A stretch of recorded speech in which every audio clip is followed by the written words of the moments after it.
The rustling autumn leaves tumbled down Prescott's main street as Zara Gilbert clutched her market basket tighter. Each step forward a painful reminder of the childhood fever that had left her with a misshapen right leg.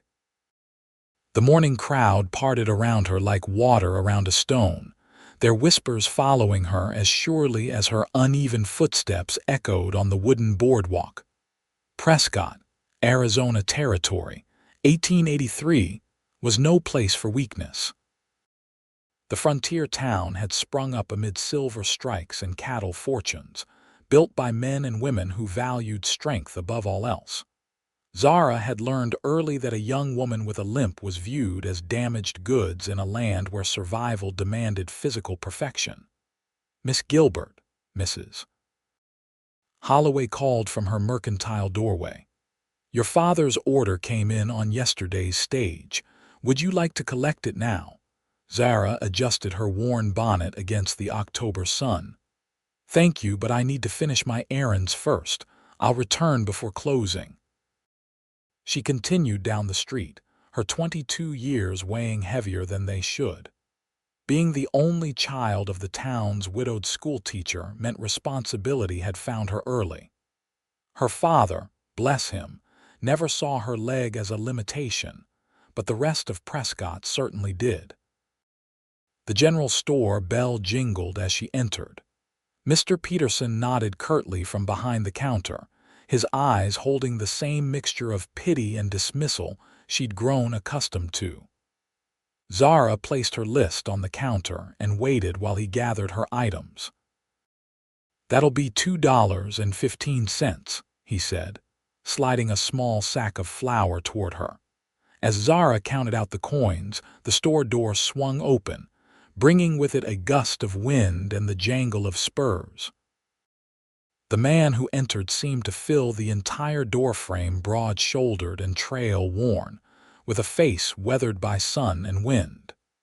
His dark brown hat was pulled low, but when he lifted his gaze, his eyes were a startling clear blue against his tanned skin. "Afternoon," he said, nodding to Mr. Peterson. His voice carried the roughness of the open range. "Adam Norwood," Peterson exclaimed, his demeanor instantly warming. "Heard you were bringing in that herd from up north. Successful drive." "As successful as any with this drought," the cowboy replied, removing his hat and revealing sun-streaked brown hair. "Lost fewer than most." Zara gathered her purchases, attempting to remain invisible as she always did when strangers entered town. New faces meant new judgments. As she turned to leave, her bad leg caught on the edge of a barrel, sending her stumbling forward.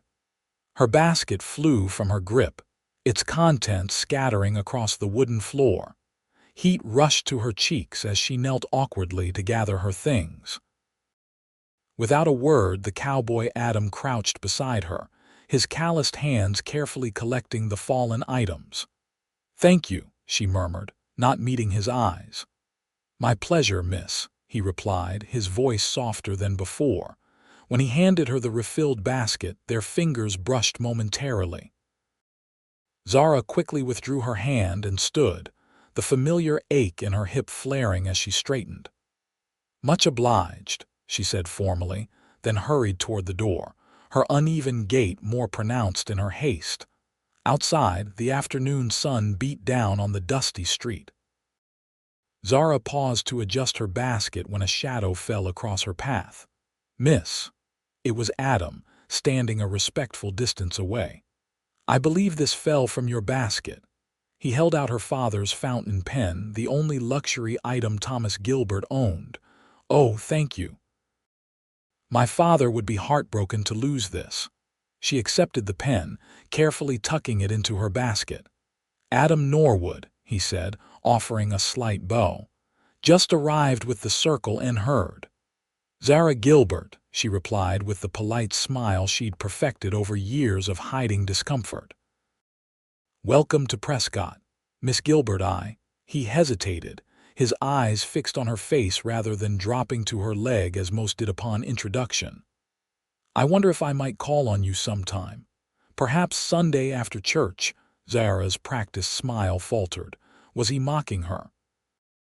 Men like Adam Norwood, handsome, capable cowboys with their pick of women, didn't court girls with twisted legs.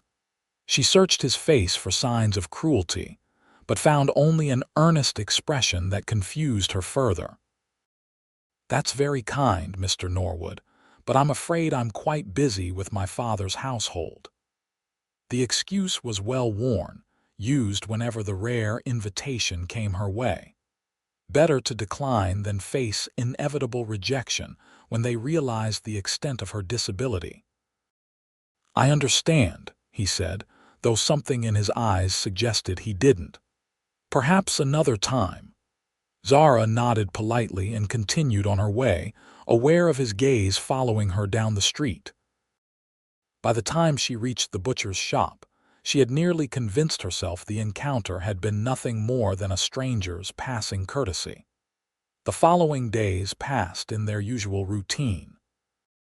Zara helped her father with the school, prepared their meals, and kept their small home near the edge of town in order. If she occasionally found herself looking for a tall figure in a brown hat, she refused to acknowledge it. Sunday morning arrived clear and cold.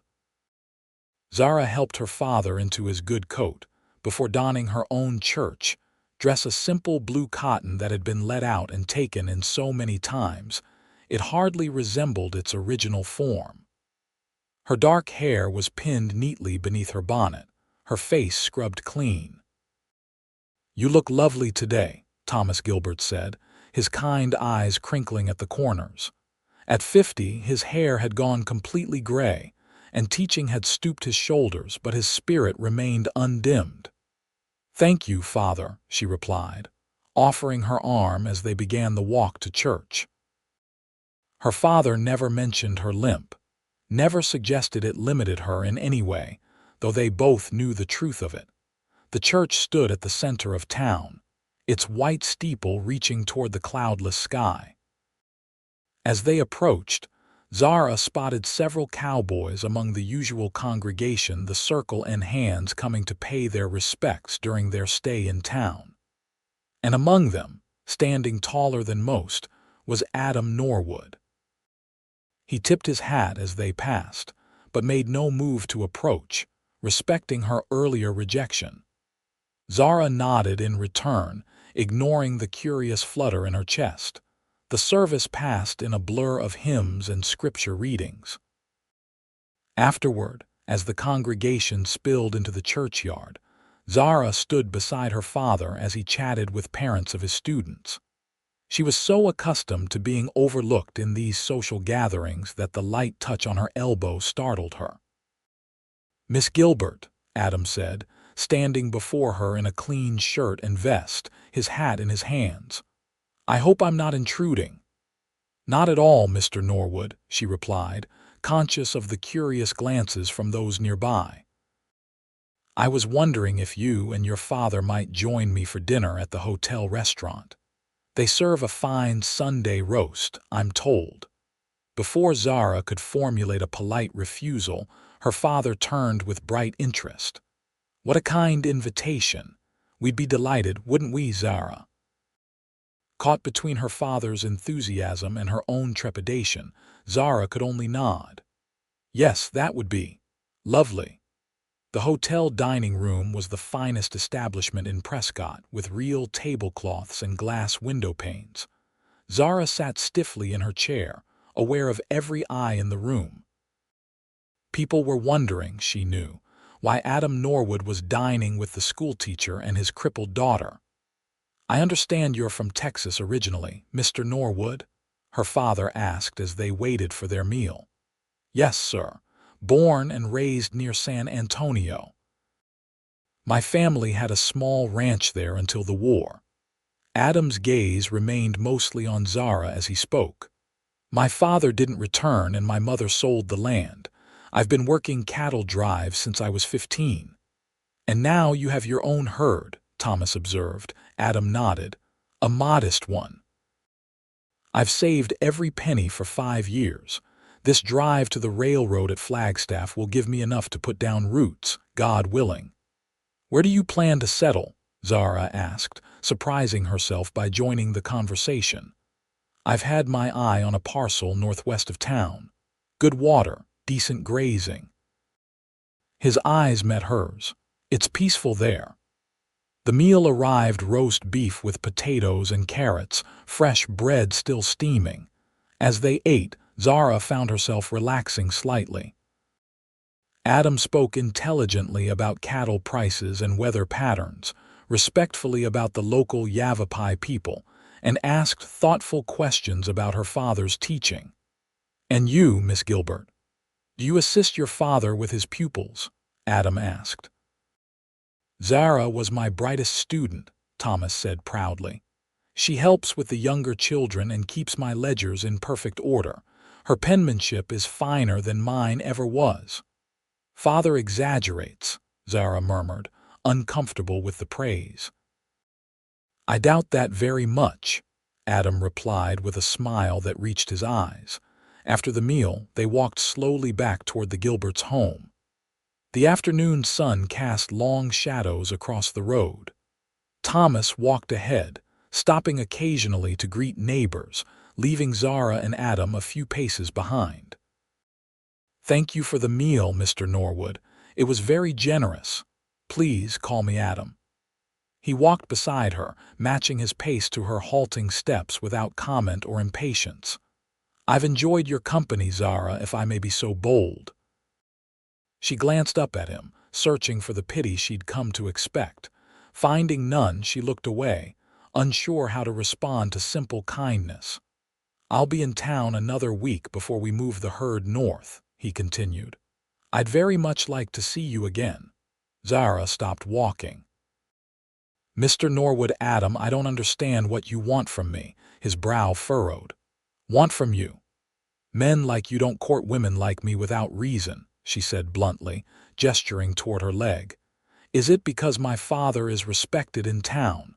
Are you seeking a position of some kind?" Adam's expression shifted from confusion to understanding. He stepped closer, his voice lowering. "I want nothing except the pleasure of your company, Zara. I find you intelligent and beautiful, and I'd like to know you better." "Beautiful," the word escaped as a whisper. No one had ever called her that before. "Yes," he said simply. "Beautiful." The sincerity in his blue eyes made her throat tighten. "You hardly know me. I'd like to change that. Will you let me?" After a long moment, Zara nodded once, unable to form words around the hope blooming dangerously in her chest. The following week passed in a whirlwind. Adam called on Zara every evening after his day's work with the herd was done. They sat on the Gilberts' small porch, talking until the light faded. He told her about growing up in Texas, about his mother who now lived with his sister in San Francisco, about his dreams of building a successful ranch. She spoke of books she loved, of teaching the younger children, of her mother who had died when Zara was just 10. "The fever took her first," Zara explained on their third evening together. "I survived, but not without cost." She rarely spoke of her disability, but something about Adam's steady presence made the words come easier. "Does it pain you much?" he asked quietly. "Some days more than others. Winter is worst. The cold makes the muscles seize." He nodded, accepting this information without the usual awkward sympathy. "My left shoulder aches something fierce when rain's coming. Broke it falling from a horse when I was 17. Makes me a fair weather prophet." His casual comparison of their ailments, as if they were simply shared experiences rather than defining characteristics, loosened something tight in Zara's chest. On Saturday, Adam arrived with his wagon. "I thought we might have a picnic if you're amenable. It's a fine day for it." "A picnic?" Zara hesitated, thinking of the uneven ground, the difficulty of sitting and rising without support. As if reading her thoughts, Adam added, "I've brought blankets and cushions aplenty, and it's a gentle spot, on level ground by the creek." Her father emerged from the house, a basket in hand. I've packed some of Zara's apple tarts, best in the territory, though I may be biased. Realizing they had conspired together, Zara shook her head with a small smile.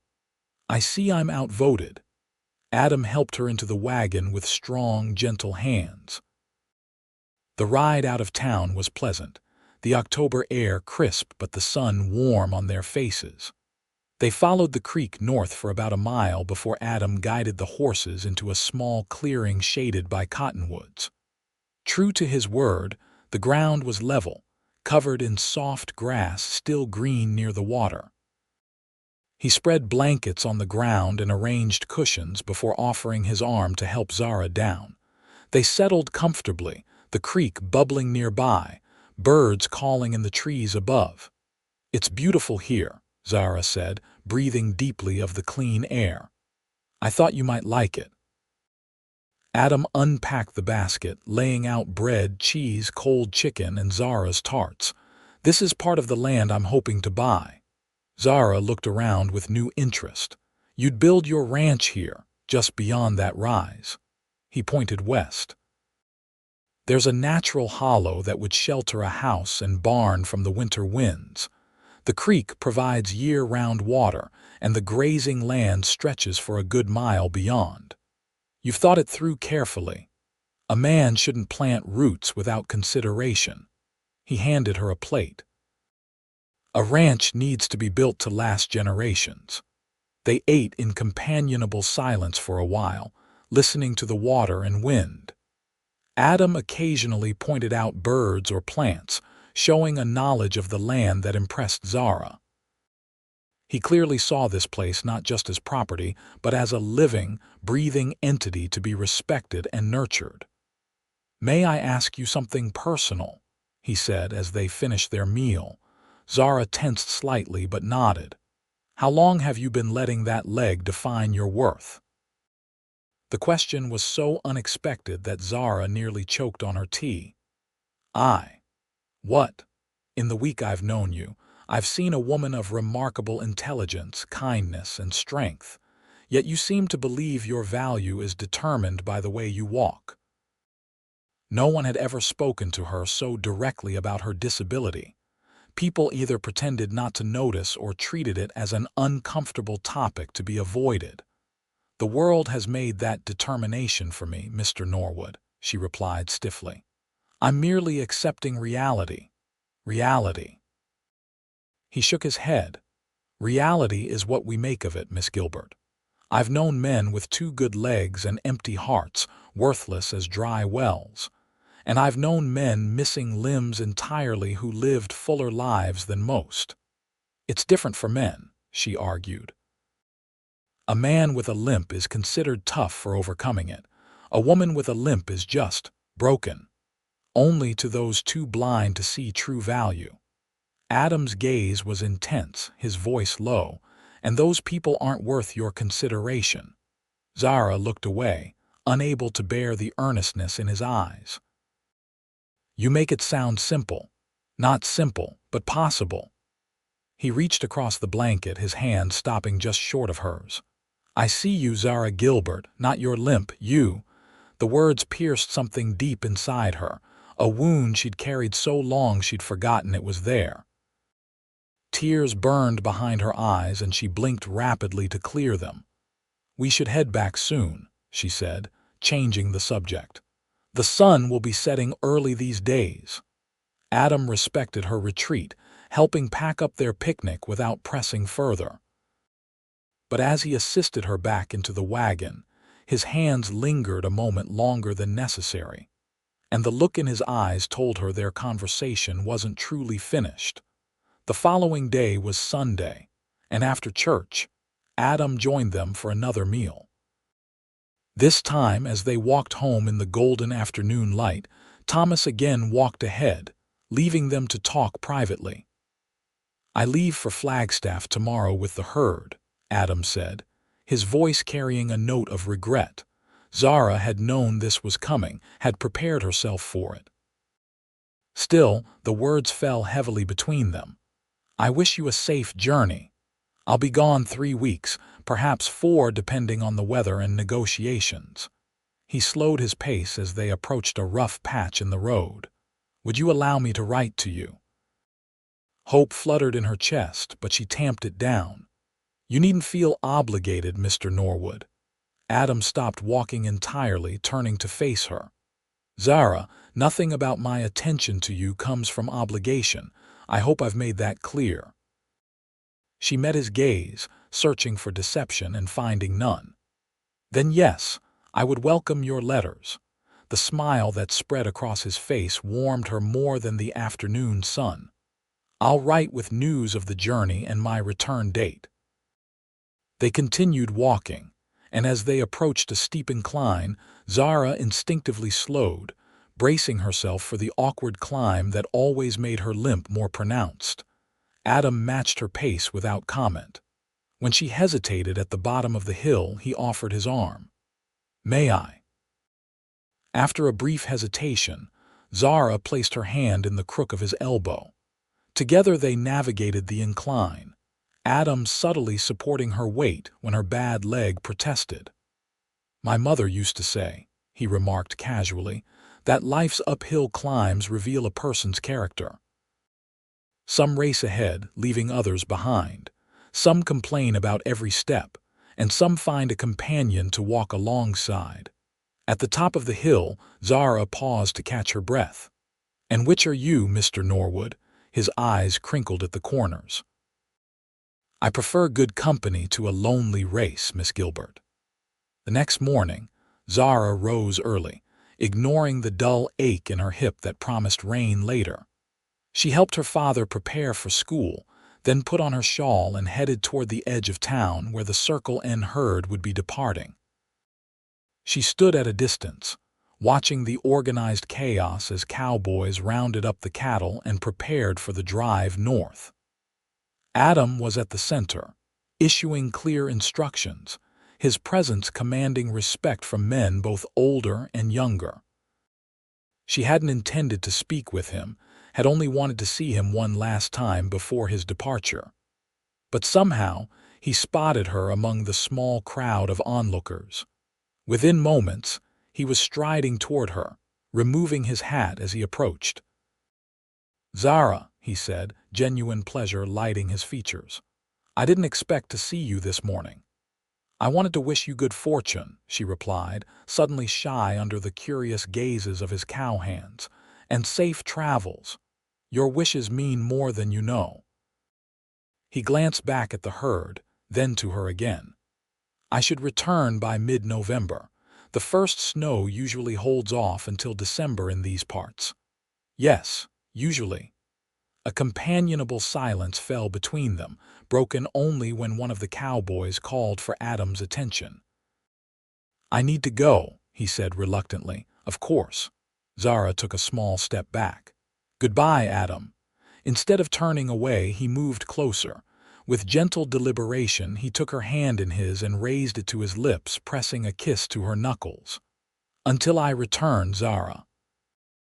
The gesture, performed in full view of his men and the townspeople, left her speechless. By the time she recovered, Adam had mounted his horse and was leading his herd north, dust rising behind them like a golden cloud in the morning sun. The first letter arrived 10 days after Adam's departure, carried by a rider heading south to Phoenix who had stopped in Prescott. Zara's hands trembled slightly as she broke the seal. "Dearest Zara, we've reached Flagstaff without incident. The cattle are in good condition, and early negotiations suggest favorable prices. The railroad agent predicts we'll conclude our business within the week. The mountains here are beautiful but lack the charm of Prescott's rolling hills, or perhaps it's merely the company I found there that I miss. I think often of our conversation by the creek. I hope you'll forgive my directness that day. My mother always claimed my mouth runs ahead of my manners, but I meant every word. I've spoken with Mr. Jensen about the property we visited. He's amenable to my offer and has agreed to hold it until my return. I find myself imagining a home there more clearly with each passing day. Until we meet again, Zara read the letter 3 times before carefully folding it away. That night, she composed a reply, crossing out and rewriting sentences until the page was nearly perfect. She wrote of small-town happenings, of her father's school preparations for winter, of the wild turkeys she'd spotted near the creek where they'd picnicked.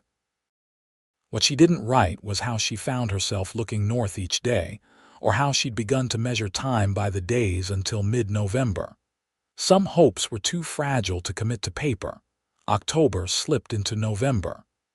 The air grew sharper, and morning frost decorated the windows. Zara's leg ached more persistently, making her daily tasks more challenging. Still, she moved through town with a new awareness. Adam's words had planted seeds of possibility in her mind. She began to notice how Mrs. Henderson, with her hunched back, commanded respect at church functions. How Mr. Rivera, missing 3 fingers on his right hand, was sought after for his carpentry skills. Their physical differences didn't define their place in the community. Could it be the same for her? A second letter came in early November, bringing news that Adam's business was concluded and he would be returning sooner than expected. I should arrive in Prescott by November 12th, if the weather holds. The cattle have been sold at fair prices, and I've secured the financing needed for the ranch property. Everything is falling into place exactly as I hoped. There is only one question remaining that causes me anxiety, but that must wait until we meet face to face. With affection, Adam. November 12th dawned clear and cold. Zara dressed with particular care, selecting her best dress, a deep green wool that brought out the flecks of gold in her brown eyes. She arranged her dark hair in a simple but elegant style, securing it with her mother's silver combs. "You look especially lovely today," her father remarked over breakfast. "Any particular occasion?" Zara busied herself with the coffee pot. "Mr. Norwood's herd is expected back today." Thomas's eyes twinkled knowingly. "Ah, yes, I'd forgotten. How fortunate that you wore your best dress." She gave him a mock stern look. "Shouldn't you be preparing for school, father?" "Indeed I should." He rose from the table, placing a kiss on her forehead. "Don't wait dinner for me. Mrs. Fitzgerald has asked me to review her son's mathematics progress after lessons." After he left, Zara moved restlessly through their small home, straightening items already in place, polishing surfaces already clean. By mid-morning, she could no longer contain her anticipation and decided to walk to Holloway's Mercantile to inquire about a fabric order, a flimsy excuse, but it would allow her to pass by the North Road. The November air was brisk, and Zara pulled her shawl tighter as she made her way through town. Her hip protested each step, but she ignored it, determined not to let her disability dictate her movements today of all days. She had nearly reached the Mercantile when she heard the distant lowing of cattle and shouts of cowboys. The Circle N was returning. Forgetting her pretense of errands, Zara turned toward the North Road. Other townspeople were gathering too, drawn by the commotion. A cattle drive's return meant commerce and news, things always welcome in a frontier town. The herd appeared first, driven by weary cowboys covered in trail dust. Behind them came the chuck wagon, and finally, riding tall in the saddle, Adam Norwood. Even at a distance, Zara could see the exhaustion in the set of his shoulders. Trail life was demanding, and the journey from Flagstaff would have been challenging as the weather turned colder. Yet when Adam spotted her among the onlookers, his entire demeanor transformed. He straightened in the saddle, fatigue seemingly forgotten as he guided his horse toward her. "Miss Gilbert," he called, dismounting in one fluid motion. His voice was rough from trail dust, but his eyes were clear and fixed on her face. "You're a welcome sight." "Welcome back, Mr. Norwood," she replied, suddenly conscious of the watching crowd. "I trust your journey was successful." "Very." He stepped closer, lowering his voice. "Though longer than I would have liked." A warmth that had nothing to do with her shawl spread through Zara's chest. "You must be tired from the trail." "Too tired for proper company," he agreed ruefully. "But might I call on you tomorrow? I have matters I wish to discuss." "Of course." Zara nodded, curiosity piqued by his serious tone. "Until tomorrow, then." He tipped his hat and returned to his men, issuing instructions for the herd's temporary penning at the edge of town. Zara watched him go, wondering what important matters required discussion. His letter had mentioned a question causing him anxiety. What could it be? Land concerns, business matters, or something more personal? She barely slept that night, her mind spinning with possibilities. By morning, she had convinced herself of a dozen different scenarios, each less likely than the last. Adam arrived at precisely 2 o'clock, freshly shaved and wearing clean clothes. His hat was in his hands, his hair still damp from washing. "You look well," Zara said as she invited him in. "A night in a real bed works wonders." He smiled, though she noticed a nervous tension in his posture. "Is your father at home?" "He's attending a school board meeting. Would you like some coffee, please?" They settled in the small parlor, the afternoon sun streaming through the windows. Adam sat on the edge of his chair, his hat turning slowly in his hands. "You seem troubled," Zara observed, passing him a cup of coffee. "Is everything all right with your business arrangements?" "The business is excellent," he assured her. "The cattle fetched good prices, and Mr. Jensen has agreed to sell me the property we visited. I'll sign the final papers tomorrow." "That's wonderful news." "Yes, it is." He set his untouched coffee aside and leaned forward. "Zara, I didn't come here today to discuss cattle or land." Her heart quickened. "Oh, I came to ask if you might consider a future with me." The directness of his statement took her breath away. "A future?" "Yes." Adam stood, too restless to remain seated. "I know we've known each other only a short time, and I know my proposition might seem sudden. But sometimes a man recognizes what's right when he sees it." Zara set down her own cup with unsteady hands. "What exactly are you proposing, Adam?" He turned to face her fully. "I'm proposing marriage, Zara Gilbert. I'm asking you to be my wife, to build a home and a life with me on that land by the creek." Though she had begun to hope for something like this, the reality of his words stunned her. "Adam, you should know what you're asking. I cannot be the kind of wife a rancher needs." "My leg, your leg has nothing to do with your capacity to love, to think, to build a home," he interrupted gently. "As for ranch work, we'd manage together, finding ways that suit us both. I'm not asking you to become someone different, Zara.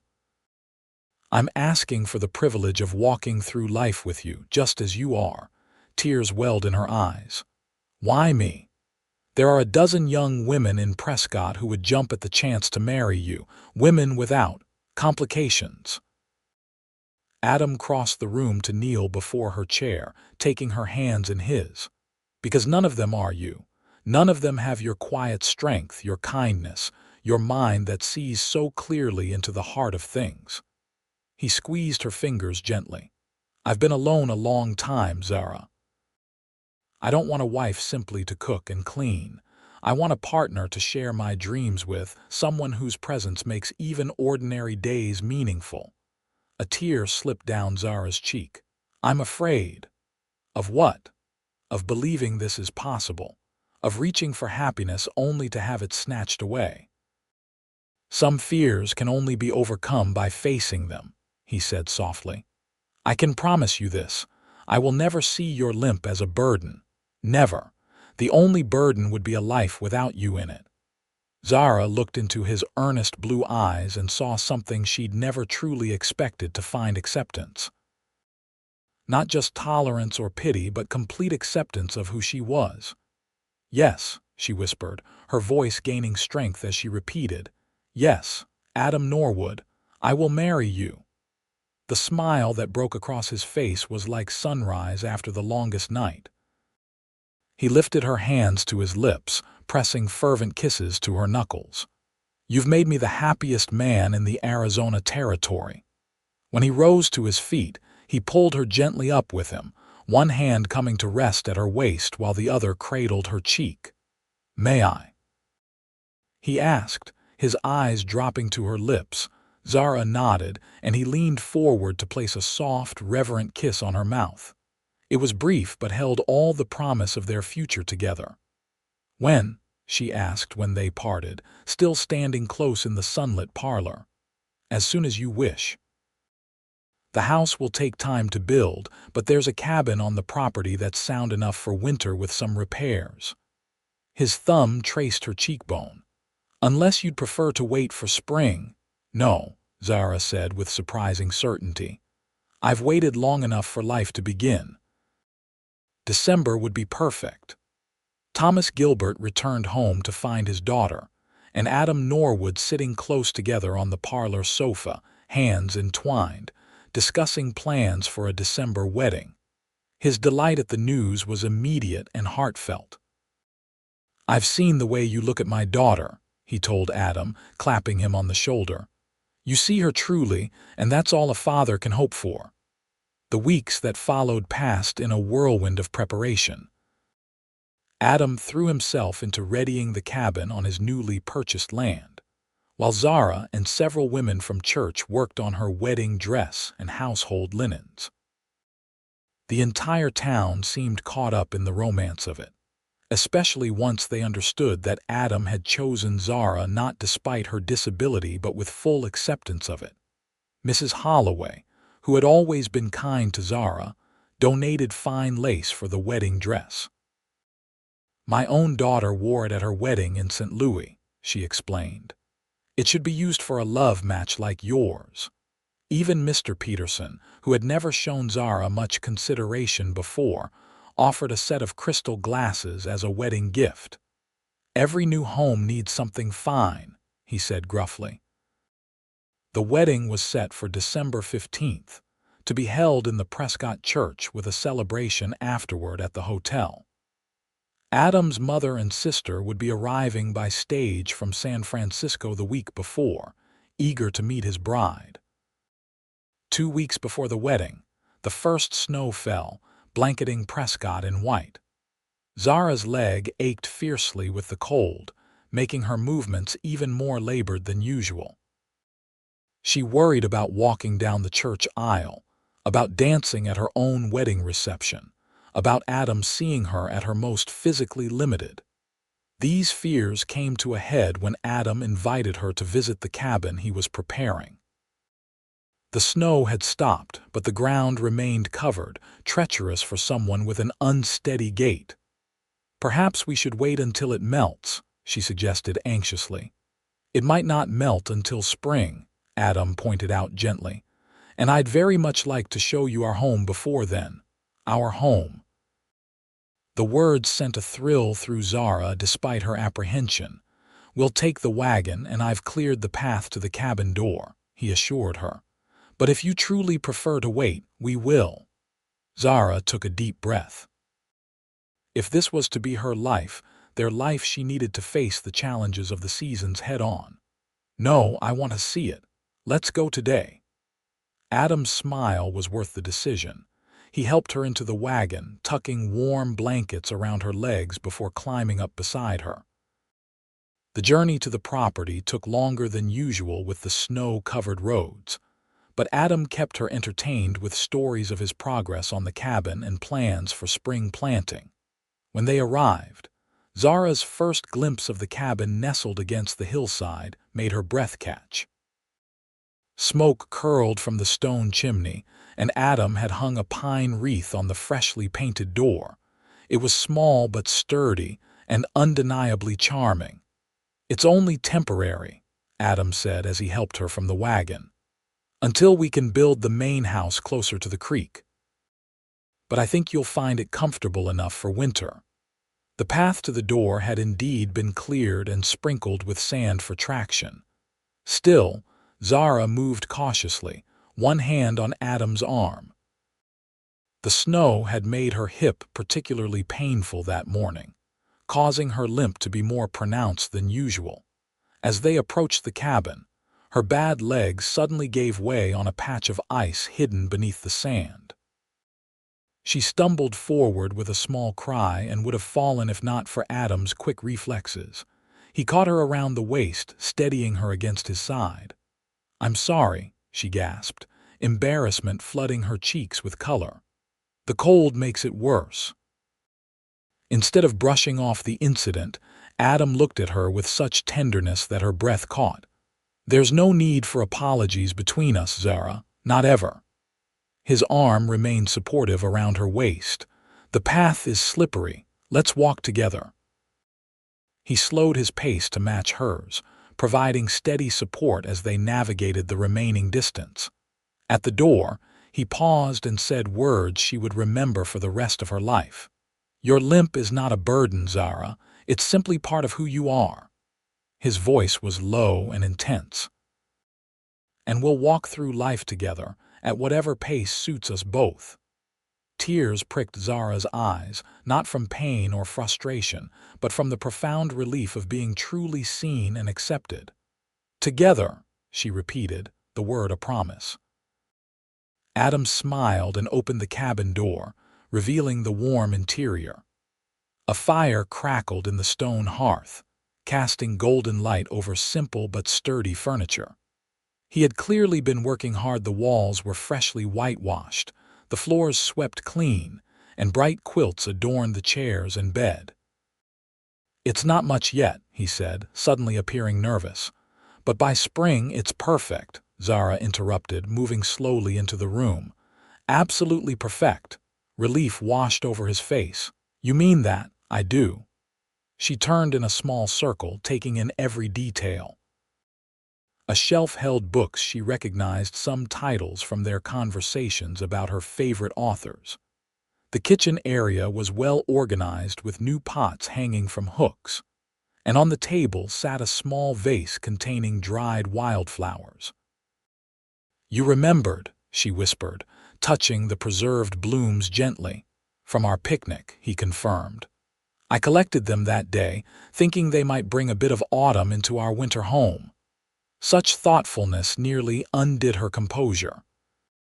This man, this wonderful man, had not only accepted her as she was but treasured the small details that made her who she was.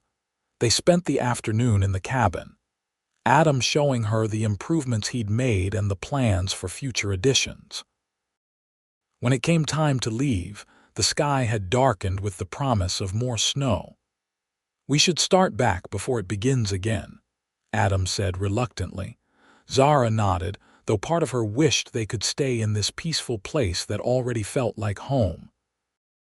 As they stepped outside, she paused to look at the snow-covered landscape stretching before them, the creek a dark ribbon cutting through the white, the distant hills purple against the gray sky. "This is really happening, isn't it?" she said softly. "In 2 weeks, this will be my home. You will be my husband." Adam's arms encircled her from behind, his chin resting gently on her head. "If you'll have me," she leaned back into his solid warmth. "I will, with all my heart." The promised snowstorm arrived that night, dropping another 6 inches on Prescott and the surrounding countryside. For 3 days, the town was effectively isolated, with no stagecoaches arriving or departing. Zara worried about Adam's mother and sister, who were scheduled to arrive in just a week. "The stage routes will clear quickly," Adam assured her when he visited, having made his way through the snow to check on her and Thomas. "They're used to winter conditions. They'll be here in time for the wedding." He was right. 4 days later, the roads were passable again, and the regular stage schedule resumed. Adam rode out to meet his family personally, returning with 2 elegantly dressed women who looked travel-worn but excited. Martha Norwood, Adam's mother, was a handsome woman in her early 60s with Adam's blue eyes and a direct, assessing gaze.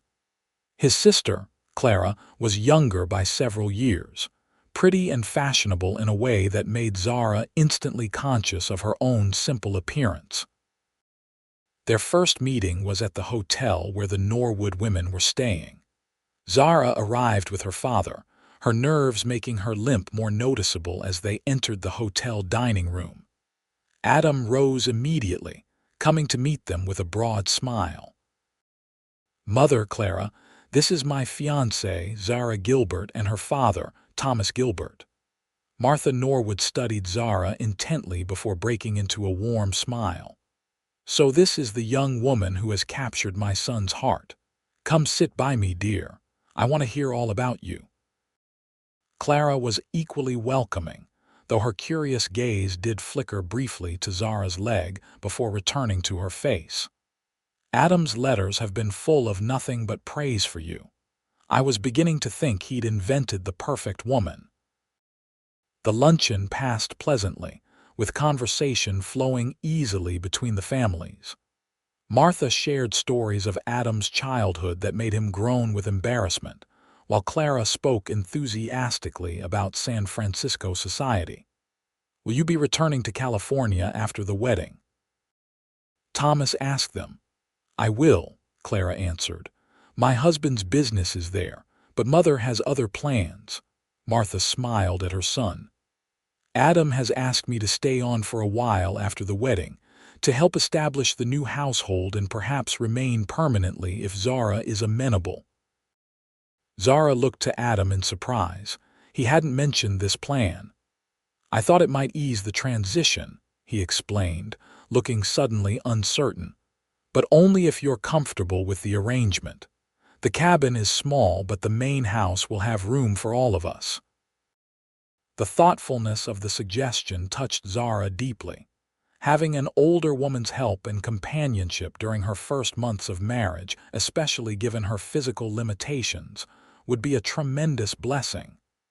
"I would be delighted," she told Martha sincerely. "Truly." Relief and happiness spread across Adam's face. He reached under the table to squeeze her hand, a silent thank you that warmed her heart. After lunch, while the men discussed business matters, Martha drew Zara aside. "I hope you don't mind my directness, my dear, but I see you favor one leg." "Is it a recent injury?" "No, madam. I've had it since childhood. A fever damaged the hip and muscles." Martha nodded, her expression matter of fact rather than pitying. "I suspected as much. Adam mentioned you had some physical challenges but didn't elaborate. He's always been respectful that way." "He's a good man," Zara said softly. "The best," Martha agreed. "And he's chosen well in you. I can see it in your eyes. You have the kind of strength that doesn't need proving." She patted Zara's hand. "Now about the wedding. Clara has brought some lovely fabrics from San Francisco that might work beautifully with your dress design. Would tomorrow be too soon to visit and discuss the details?" The week before the wedding passed in a flurry of final preparations. Martha and Clara integrated seamlessly into the planning, offering suggestions without overtaking Zara's vision for her simple but meaningful ceremony.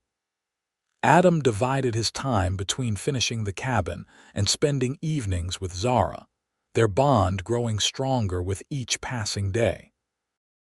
2 nights before the wedding, a final fitting of Zara's dress was arranged at the Gilbert home. Martha and Clara arrived with the dressmaker, Mrs. Winters, who had been working diligently to create a gown that would accommodate Zara's physical needs while still appearing elegant. "I've added the San Francisco lace to the bodice and sleeves," Mrs. Winters explained as she helped Zara into the creation. "And the skirt is cut slightly fuller on the right to allow for easier movement." When Zara turned to look in the mirror, she gasped. The ivory satin gown was more beautiful than she had imagined possible, simple but exquisitely crafted, with delicate lace accents that caught the lamplight. The thoughtful design accommodated her disability without drawing attention to it. "Oh, Zara," Clara breathed. "You look absolutely radiant." "Adam won't be able to take his eyes off you," Martha agreed, her own eyes suspiciously bright. Zara turned slowly before the mirror, scarcely able to believe her reflection. For the first time in her adult life, she didn't see her disability first when she looked at herself. She saw a bride hopeful, beautiful, loved. "Thank you," she whispered, emotion making her voice unsteady. The following day brought one last surprise. Adam arrived at the Gilbert home in the early afternoon, looking unusually mysterious. "I have something to show you," he told Zara. "Can you come with me for an hour?" Curiosity piqued, she agreed, donning her warmest cloak against the December chill. Outside, instead of his usual wagon, Adam had a sleigh waiting, a beautiful wooden conveyance with curved runners and a padded seat covered in fur blankets. "Where did this come from?" Zara asked in amazement. "I borrowed it from the Hendersons," Adam explained, helping her onto the cushioned seat. "They use it for winter deliveries. I thought it might be easier for you than the wagon on these snow-covered roads." The thoughtfulness of the gesture was overwhelming. Once again, Adam had found a way to address her needs without making her feel self-conscious about them. The sleigh glided smoothly through town and out toward their property. The motion was indeed gentler on Zara's hip than the jarring wagon would have been. She found herself enjoying the novel experience, the jingling of the harness bells and the crisp winter air bringing a flush to her cheeks. "Where are we going?" she asked as they passed the turnoff to the cabin. "You'll see," Adam replied mysteriously. They continued along the creek until they reached a clearing Zara recognized from Adam's descriptions, the spot where he planned to build their permanent home come spring. To her surprise, the area had been transformed. 4 corner posts marked the outline of a substantial house, with strings running between them to show the walls. In the center stood a simple wooden arch decorated with pine boughs and red berries. "What is all this?" Zara asked as Adam helped her from the sleigh. He led her carefully through the snow to the arch.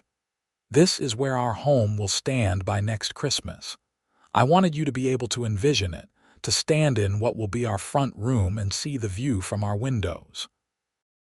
Zara turned slowly in place, taking in the spectacular vista of creek and hills. "It's perfect.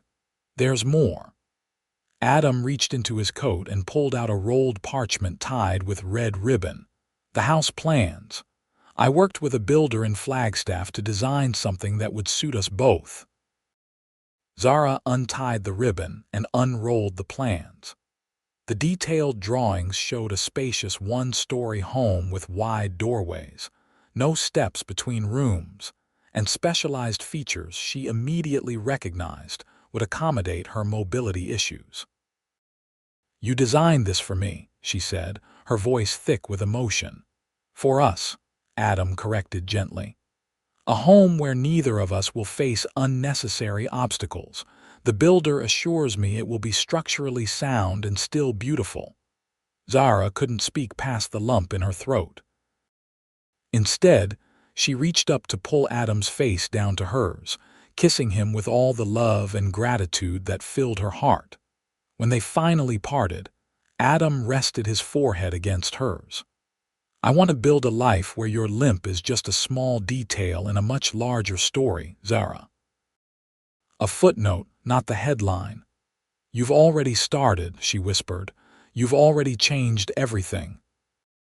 They stood together in the outline of their future home, snow glistening around them, the winter sun breaking through clouds to cast golden light across the land that would sustain their dreams. December 15th dawned clear and cold, the kind of crystalline winter day that made the whole world seem freshly created. Zara woke early, her heart racing with excitement and a touch of nerves. Today, she would become Mrs. Adam Norwood. Today, her new life would truly begin. Martha and Clara arrived shortly after breakfast to help her prepare.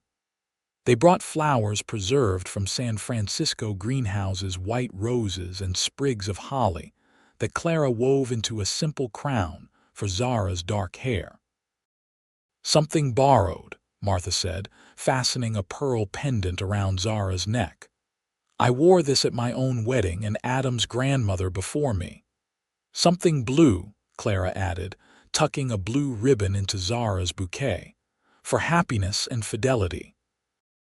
As the church bells struck noon, Thomas Gilbert entered his daughter's bedroom, stopping in the doorway at the sight of her in her wedding gown, radiant with happiness. "You look just like your mother," he said, his voice rough with emotion. "She would be so proud today." "Do you think she would approve of Adam?" Zara asked, accepting his arm. "She would adore him," Thomas assured her. "As do I. He sees the treasure that you are." The journey to the church was made in the Henderson sleigh, decorated with pine boughs and ribbons for the occasion. The entire town seemed to have turned out, lining the streets to wave and call good wishes. At the church steps, Thomas helped Zara carefully down from the sleigh. "Ready?" he asked. Zara took a deep breath, looking up at the church where Adam waited.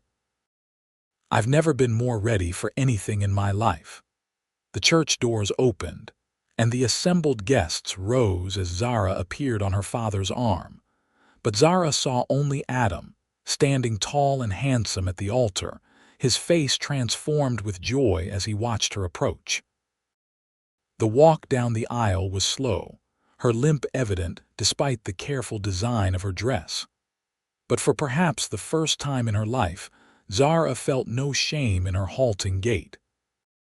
With each step, she was moving toward the man who had taught her that her worth was not measured by the steadiness of her stride, but by the constancy of her heart.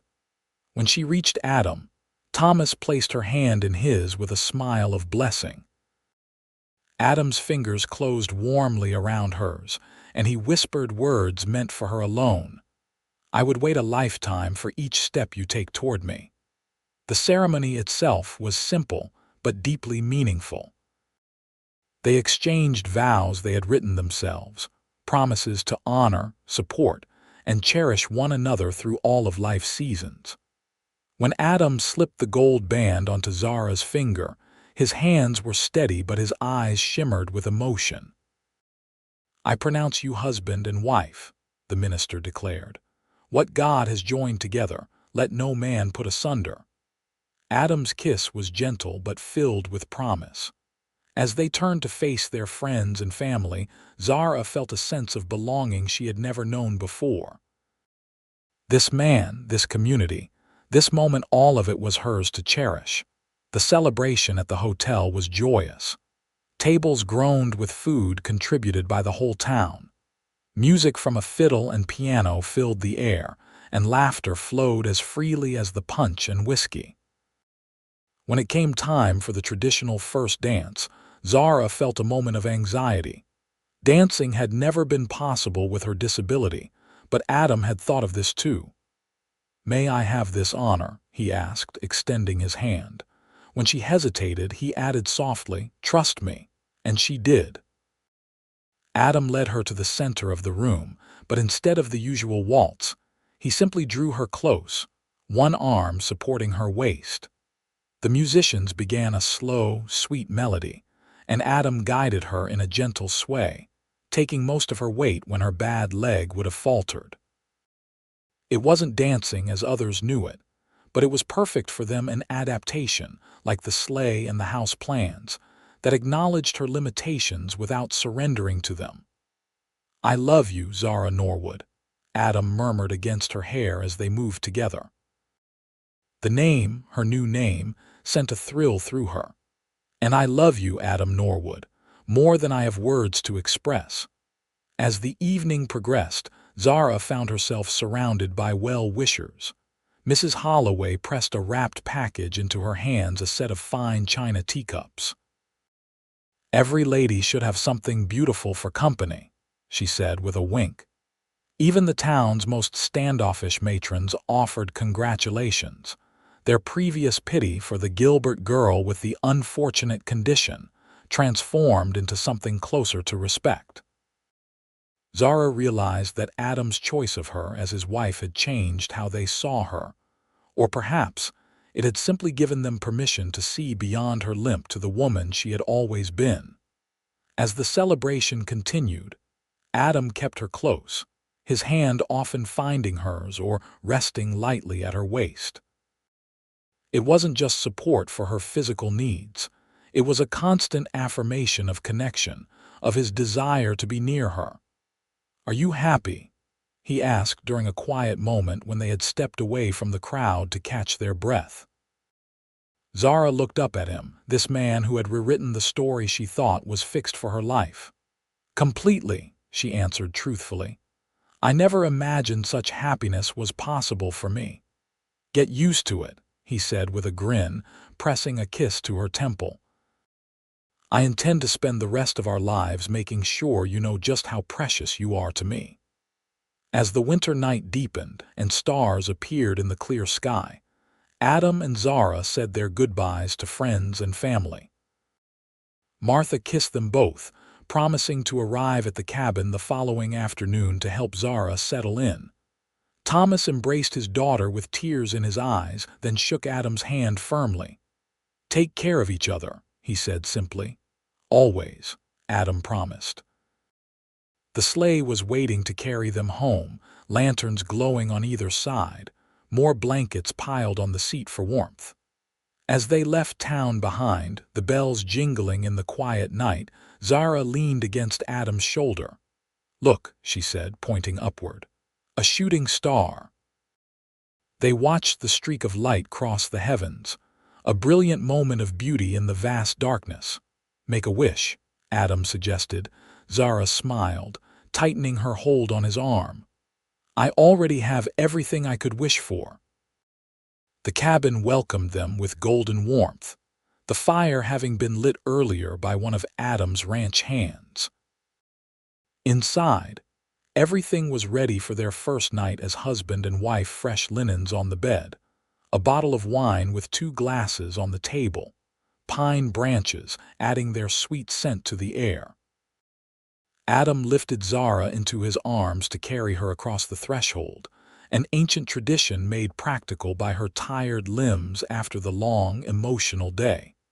He set her down gently by the fire, his hands lingering at her waist. "Welcome home, Mrs. Norwood," he said softly. The night that followed was a revelation for Zara, a discovery of passion and tenderness she had never dared to imagine for herself. Adam's love transformed her perceived flaws into simply parts of herself to be known and cherished. In his arms, she wasn't broken or limited. She was complete, exactly as she was meant to be. Later, as they lay together in the quiet darkness, Adam traced gentle patterns on her shoulder. "What are you thinking?" he asked. Zara considered the question, searching for words to express the profound shift in her understanding of herself. "I'm thinking that for most of my life, I felt like I was standing outside a circle, looking in at what others had. Normal lives, normal dreams." She turned to face him in the dim light. "But now I realize there was never a circle I needed to enter. There was just a path I needed to find my own path. And somehow, miraculously, you found it with me." Adam gathered her closer, pressing a kiss to her forehead. "Not miraculous, just right." As winter settled fully over the Arizona territory, Zara and Adam established the rhythms of their shared life. The cabin, small as it was, became a haven of warmth and love. Martha Norwood proved to be the perfect addition to their household, helpful without being intrusive, offering wisdom when asked, but allowing the newlyweds space to forge their own patterns. Adam's days were filled with preparing the ranch for spring, mending fences, planting pastures, ordering seeds and supplies. Zara took charge of the cabin, creating routines that worked with her physical abilities rather than against them. She discovered that Adam had designed the small space with her needs in mind, shelves at convenient heights, a work table where she could sit comfortably to prepare food, hooks placed within easy reach. In the evenings, they would sit by the fire, sometimes reading aloud to each other from Zara's favorite books, sometimes simply talking about their hopes for the future. Adam shared his plans for breeding cattle specifically suited to the Arizona climate, while Zara spoke of her desire to perhaps teach in their home once they had the larger house built. "I've been thinking," she said one snowy January night as they sat together on the small sofa, her legs stretched across his lap for comfort, "about what you said when we first met, that my limp doesn't define my worth." Adam's hand rested warmly on her ankle. "I meant every word. I know you did. And it's changed how I see myself." She traced the strong line of his jaw with gentle fingers. "But I've realized something else, too. My limp has shaped me in ways that aren't all negative. It taught me patience, perseverance. It gave me empathy for others' struggles. In some ways, it's part of what made me the woman you fell in love with." Adam caught her hand and pressed a kiss to her palm. "You're right. Every experience shapes us. The difference is whether we let those experiences become prison walls or building blocks." His eyes met hers, serious and intent. "You've turned what some would see as a limitation into strength. That's what I admired from the beginning." "We make a good team," Zara said, contentment washing through her. "Your strength where I'm weak, my patience where you're impulsive." "Speaking of impulsive," Adam said with a grin, "I ordered something from Flagstaff without consulting you. It arrived yesterday while you were visiting your father." "Adam Norwood, what have you done now?" Zara laughed, used to his generous surprises. He rose and went to the small storage room, returning with a wooden box which he placed carefully on the floor before her. "Open it." Inside, nestled in straw, was a beautiful handcrafted cane made of polished cherry wood. The handle was carved in the shape of a small bird, a sparrow, its delicate wings folded against its body. "It's beautiful," Zara breathed, lifting it from the box. The wood was smooth as silk beneath her fingers, the weight perfectly balanced. "But I've never used a cane." "I thought it might help on days when your hip pains you most," Adam explained, suddenly looking uncertain. "The maker in Flagstaff specializes in them. He said this design would provide support without strain." He paused. "If you don't like it, I love it," Zara interrupted, running her fingers over the sparrow carving. "It's exquisite craftsmanship. I'm just surprised." "Why?" "Because most people pretend not to notice my difficulty. They certainly don't offer practical solutions." She looked up at him with shining eyes. "But you've never pretended, have you? From the very beginning, you've seen me exactly as I am." "And loved what I saw," Adam confirmed, joining her again on the sofa. The following morning, when Zara's hip was stiff from the cold, she tried the cane for the first time. It took some adjustment, but by midday, she found herself moving with greater ease and confidence than she had in years. The sparrow handle seemed to fit her palm as if made for it. When Adam returned from checking the cattle in the north pasture, he found Zara in the yard, feeding the chickens they had recently acquired. The cane was in her right hand, a basket of feed in her left, and she moved between the birds with a fluid grace that made his heart swell with love. "I see you and the sparrow are getting acquainted," he said, dismounting from his horse. Zara smiled up at him. "We're becoming fast friends.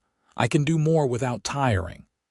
That night, as they prepared for bed, Zara approached her husband with new confidence in her step. "Thank you," she said simply, rising on tiptoe to kiss him. "For what?" "For seeing possibilities where others saw only problems. For changing how I see myself." Adam's arms encircled her waist, drawing her closer. You did the hard work, Zara. I just offered a different perspective. As winter gradually yielded to spring, the land around their cabin came alive with new growth. The creek ran high with snowmelt, wildflowers began to dot the hillsides, and the days grew longer and warmer. Construction on their permanent home began in late March. Adam had hired skilled carpenters from Prescott, and the foundation was laid according to the carefully designed plans. Zara visited the site daily, watching with growing excitement as walls began to rise from the ground. Will it really be finished by autumn? She asked as she and Adam stood surveying the progress one mild April afternoon. Barring unforeseen problems, yes, Adam confirmed, his arm around her waist. Just in time to celebrate our first anniversary in our new home. Zara leaned into his embrace, contentment washing through her. The past 4 months had been the happiest of her life. Each day brought new discoveries about ranching, about Adam, about herself and her capabilities.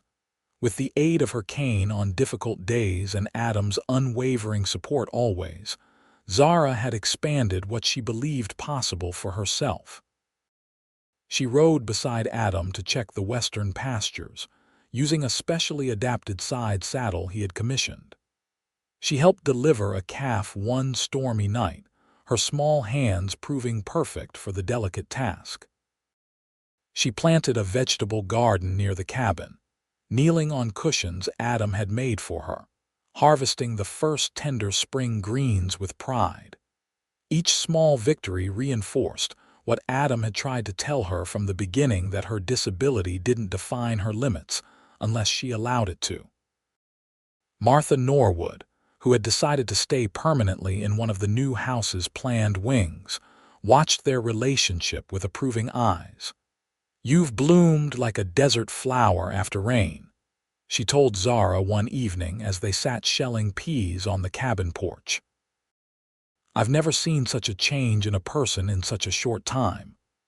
"Adam changed everything," Zara said simply. Martha shook her head, a knowing smile on her face. "Adam showed you the door, but you walked through it yourself, my dear. Never forget that." In May, as the wildflowers reached their peak and the air was sweet with their scent, Zara discovered she was expecting a child. The news filled her with both joy and trepidation. "I'm afraid," she admitted to Adam after sharing the news. They lay in bed, his hand resting protectively over her still flat abdomen. "What if the baby inherits my condition? Or what if I can't care for an infant properly with my limitations?" Adam propped himself up on one elbow, his expression serious in the lamplight. "If our child has your condition, we will love them and teach them their value, just as we've learned together. And as for caring for a baby," his face softened into a smile, "have you not noticed that we solve problems rather well together?" Zara's fears didn't vanish immediately, but Adam's steady confidence bolstered her own. Over the following weeks, they discussed adaptations they could make: a cradle at the perfect height for Zara to reach from a seated position, a sling to carry the baby while keeping her hands free for the cane, rocking chairs positioned strategically throughout the new house. The community responded to the news with genuine happiness. Thomas Gilbert was ecstatic at the prospect of becoming a grandfather. Martha immediately began knitting tiny garments. Even the townspeople who had once pitied Zara now offered congratulations without a trace of their former condescension. By July, the framework of the new house was complete, and the interior work had begun. Zara, now visibly carrying their child, visited daily to consult on details and watch the progress. The builders had implemented all of Adam's designs for accessibility: wider doorways, no thresholds to trip over, a kitchen arranged for convenience, a bathroom with special features to make bathing easier. "It's not just for me," Zara realized aloud one day as she and Adam walked through the partially completed rooms. These adaptations will help Martha as she ages. They'll be safer for children. They'll be useful if either of us is ever injured or ill. Adam nodded, pleased that she understood. Good design serves everyone. It's not about accommodating disability. It's about creating spaces that work for real people. The summer passed in a blur of activity. Adam's first cattle sale exceeded expectations, providing additional funds for the ranch's expansion. Zara's pregnancy progressed normally, her body adapting to its changing balance with the help of her faithful sparrow Cain. Together, they prepared for both the new house and the new life that would join their family in late autumn. In September, as the aspen leaves began to turn gold on the distant hillsides, Zara sat on the porch of their cabin, her swollen ankles propped on a footstool Adam had crafted. Her hand rested on her rounded belly, feeling the strong movements of their child. "What are you thinking?" Adam asked, joining her with cups of evening tea. "I'm thinking about the first time we met," she replied, accepting the warm cup gratefully. "How certain I was that you couldn't possibly be interested in me. How sure I was that my life had only one possible path." Adam sat beside her, his free hand covering hers on her belly. "And now I understand that life is full of unexpected paths." She smiled up at him, her heart full. "And the most beautiful journeys are the ones we couldn't have imagined for ourselves." The baby kicked vigorously under their joined hands, as if in agreement, making them both laugh. October brought the completion of their new home, just as Adam had promised. The move from the cabin was accomplished gradually, with Martha orchestrating the placement of furniture and household goods, while Adam ensured Zara didn't overexert herself. Their first night in the new house, they sat in the spacious front room before a crackling fire, surrounded by a blend of new furnishings and treasured pieces from both their pasts. Through the large windows, they could see the stars beginning to appear in the darkening sky, the same stars that had witnessed their first kiss nearly a year before. "Happy?" Adam asked, his arm around Zara's shoulders as she leaned against him on the comfortable sofa. "Completely," she answered truthfully, "though I'll miss our little cabin in some ways.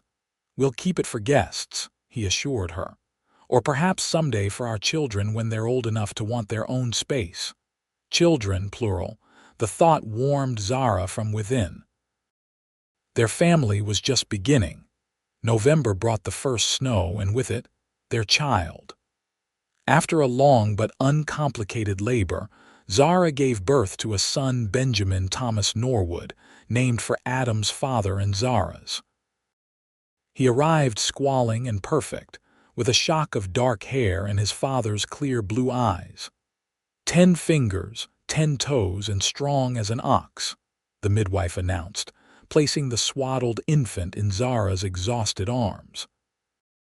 Adam sat on the edge of the bed, his face awestruck as he gazed at his wife and son. "You were magnificent," he told Zara, pressing a kiss to her damp forehead. "Absolutely magnificent."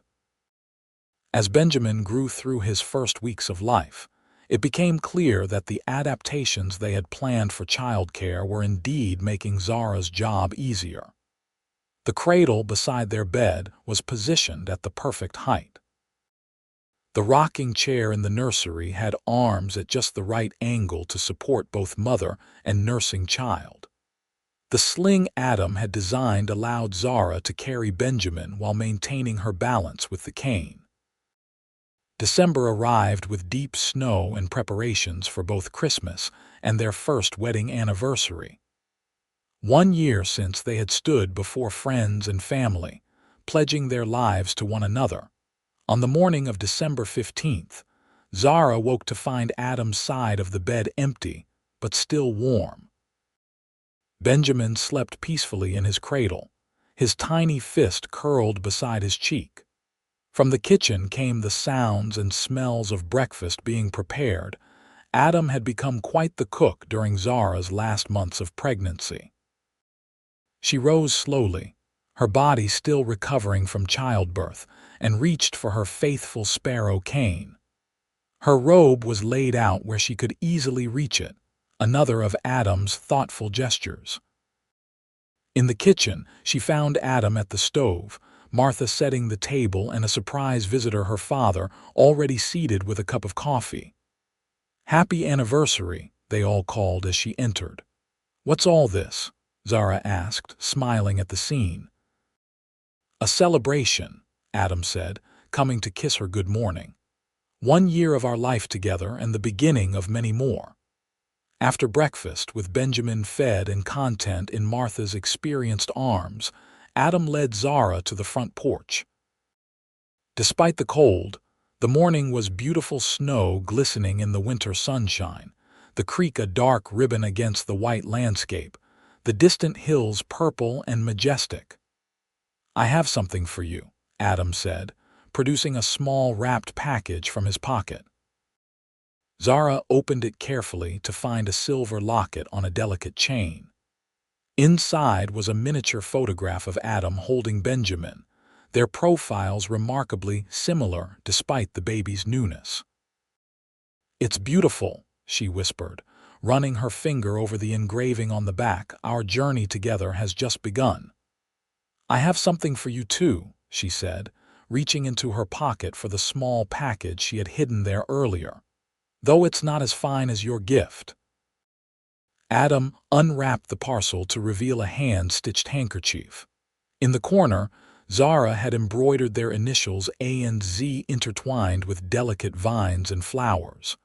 "I've been working on it for months," she explained. "A little at a time when you were out with the cattle." "It's perfect," Adam said, running his thumb over the intricate stitching. "Your handiwork is exquisite, just like you."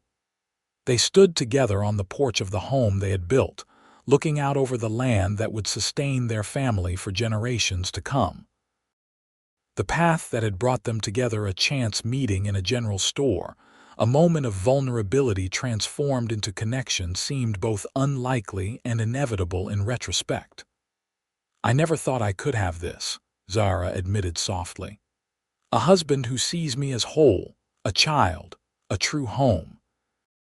I had resigned myself to a smaller life. Adam's arm tightened around her waist, and I never thought I'd find someone who understood that a ranch is more than land and cattle. It's a legacy, a living thing. He turned to face her fully. "We found in each other what we didn't even know we were seeking." As they stood there in the winter sunshine, Benjamin's cry came from inside, not distressed, merely announcing his awakening. The sound bridged past and future, a reminder of life's continuity. "Shall we?" Adam asked, offering his arm. Zara nodded, her free hand finding its customary place in the crook of his elbow, her sparrow cane steady in the other. Together, they walked back into their home, their steps matched in perfect harmony, not despite her limp, but with it, an integral part of their shared journey. The door closed behind them, but through the window came the sound of laughter, the beginning of another day in a life neither of them could have imagined a year before. A life where limitations became merely parameters to work within, not barriers to happiness. A life where her limp was never a burden because he had promised, from the very beginning, that they would walk through life together. And so they did, one step at a time, finding their own pace in the vast and beautiful landscape of love.